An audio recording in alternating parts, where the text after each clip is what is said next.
Bonjour tout le monde, Jean-Pierre Média Alpha, j'espère que vous allez bien. Aujourd'hui, on va vous donner un truc super important quand vous voulez prendre une nouvelle habitude.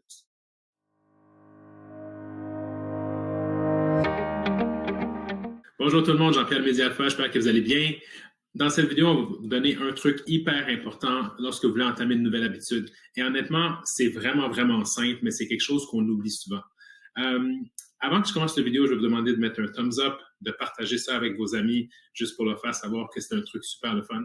Je ne veux pas étendre le suspense, mais c'est vraiment simple, mais c'est vraiment important. Parce que quand on commence une nouvelle habitude, on veut tout le temps arriver à notre objectif vite. On se dit, OK, je veux commencer, je veux faire ça 5 jours par semaine, aller au gym pour me tenir en forme. Je vais pouvoir manger mieux, je vais arrêter de faire certains trucs. En tout cas, dans le fond, ce que je veux dire par là, c'est que je vais arrêter de manger de la malbouffe. L'idée, c'est qu'on a tout le temps une idée que ça va arriver tout de suite, ça va être instantané, puis on ne va jamais faire d'erreur. La réalité, c'est qu'il faut être patient. Une habitude, ils disent que ça prend 21 jours pour créer une nouvelle habitude, mais ça prend 90 jours pour créer un style de vie. Donc, l'important, c'est de savoir que oui, des fois, dans le processus de créer cette nouvelle habitude, on va avoir des failles, on va avoir des erreurs. On va peut-être avoir des matins où on se dit, OK, je veux faire du sport à tous les jours, mais peut-être un matin où on est un peu plus fatigué. On fait l'effort d'y aller quand même. Au lieu de faire 30 minutes, on en fait 15. Il faut être patient. On a fait l'effort au moins de se rendre. Des fois, c'est quasiment aussi simple de se dire, je vais aller physiquement au gym, même si je fais pas grand-chose, au moins j'ai pris l'habitude d'y aller. Puis il faut commencer par cette petite victoire-là pour se donner la chance d'arriver à l'objectif final. Parce qu'à la fin de la journée, c'est pas un sprint, la vie, c'est un marathon. Donc, il faut qu'on soit en mesure de se donner le temps de reconnaître nos petites victoires, de travailler sur l'aspect mental, qui est des fois, on est fatigué, on ne veut pas se lever, on se pense trop occupé ou quoi que ce soit, on trouve des excuses. Il faut être en mesure de passer par-dessus ça puis avancer. Donc, l'idée, c'est qu'il faut avoir de la patience. Oui, 21 jours pour créer une habitude, 90 jours pour créer un style de vie, mais dans ces journées-là, dans ces minutes-là, tout ce travail mental, il faut être capable d'avoir la patience puis de dire, OK, j'ai peut-être pas réussi aujourd'hui, je me relève demain, puis je recommence. Tous les jours, c'est une nouvelle opportunité.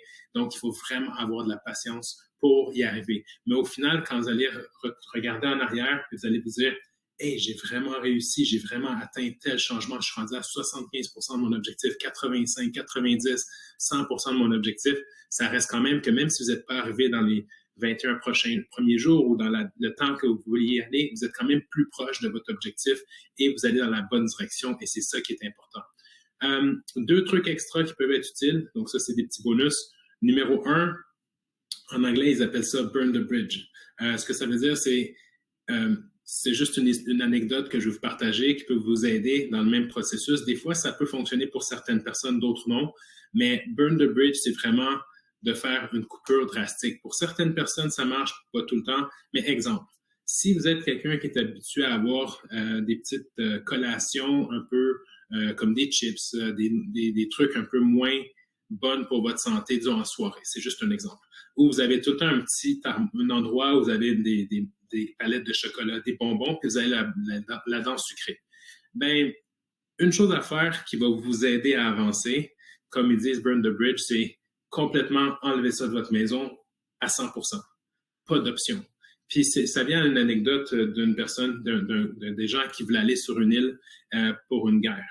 Et puis, quand ils sont arrivés sur l'île, les gens qui étaient de l'île, qui connaissaient tous les terrains, qui avaient des trucs, qui avaient des pièges un peu partout, évidemment, avaient l'avantage sur les gens qui arrivaient en bateau pour la première fois sur cette île-là. Ben, le chef d'équipe ou le capitaine, dans le fond, ce qu'il a fait, c'est quand l'équipage est arrivé sur la rive, il a brûlé les bateaux. Donc, ce que ça veut dire, c'est qu'il n'y avait pas d'option de retourner en arrière. Il devait juste aller de l'avant. S'il voulait gagner la bataille, il fallait qu'il avance, il n'y avait pas d'autre option.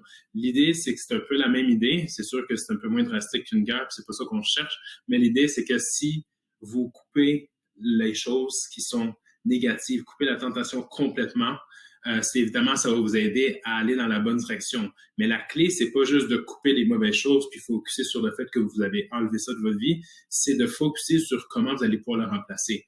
OK, j'aimais les croustilles parce que c'était croquant, mais qu'est-ce qui peut être, c'est juste un exemple, mais qu'est-ce qui pourrait être croquant que je pourrais utiliser qui serait positif? Ah, peut-être des céleris, peut-être des carottes, et ainsi de suite, puis se pratiquer à focuser sur Et finalement, c'est pas mal meilleur que je pensais, des carottes ou des poivrons ou des brocolis ou peu importe ça, puis trouver la joie dans la nouvelle chose qui remplace la chose que vous avez enlevée. Donc, c'est pas de dire, OK, je le coupe, puis je fais rien d'autre. C'est peut-être de trouver pour le remplacer par quelque chose de positif sur lequel vous allez mettre votre focus. Parce qu'en fait, comment qu'on fonctionne, c'est que notre cerveau fonctionne d'une certaine façon où il y a des trajets. Hein? Imaginez que l'eau coule dans la façon la plus simple toujours. Donc, s'il y avait un chemin qui était comme ça et l'eau coule dans cette direction-là, c'est un peu comme nos réflexes. Tout de suite, on va penser dans cette direction-là parce qu'on est habitué à faire ça. On va penser aux chips. Mais aujourd'hui, si on veut penser aux carottes, par exemple, ben, il faut être en mesure de ne pas focuser sur les chips, mais focuser sur les carottes pour créer un nouveau sillon dans notre cerveau pour que notre cerveau puisse être en mesure de tout le temps focuser vers les carottes, vers les céleris, vers les brocolis, vers la bonne bouffe, qui va faire en sorte que notre focus va changer. Ce qui est curieux, c'est que le plus qu'on focus dans la nouvelle direction, le plus que nos sillons de notre cerveau, étant donné que c'est malléable, va graduellement faire effacer les sillons qui allaient vers les chips pour aller vers les carottes et les choses qui sont positives sur votre nouveau focus. Donc, je ne sais pas si vous comprenez, vous voyez cette image-là, mais c'est hyper important dans le processus. Donc, ça prend beaucoup de temps, donc ça prend de la patience. Donc, c'est ça l'idée de pouvoir vous donner le temps. Couper le pont, focuser sur quelque chose, mais vous donnez-vous la patience d'arriver dans cet objectif.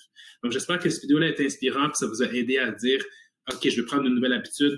Je vous invite à écrire sur un papier, puis peut-être l'afficher quelque part, c'est quoi la nouvelle habitude que vous voulez prendre. Donc, pensez pas à la chose que vous voulez enlever, mais pensez à la chose que vous voulez ajouter. Gardez votre focus là-dessus. Vous êtes capable.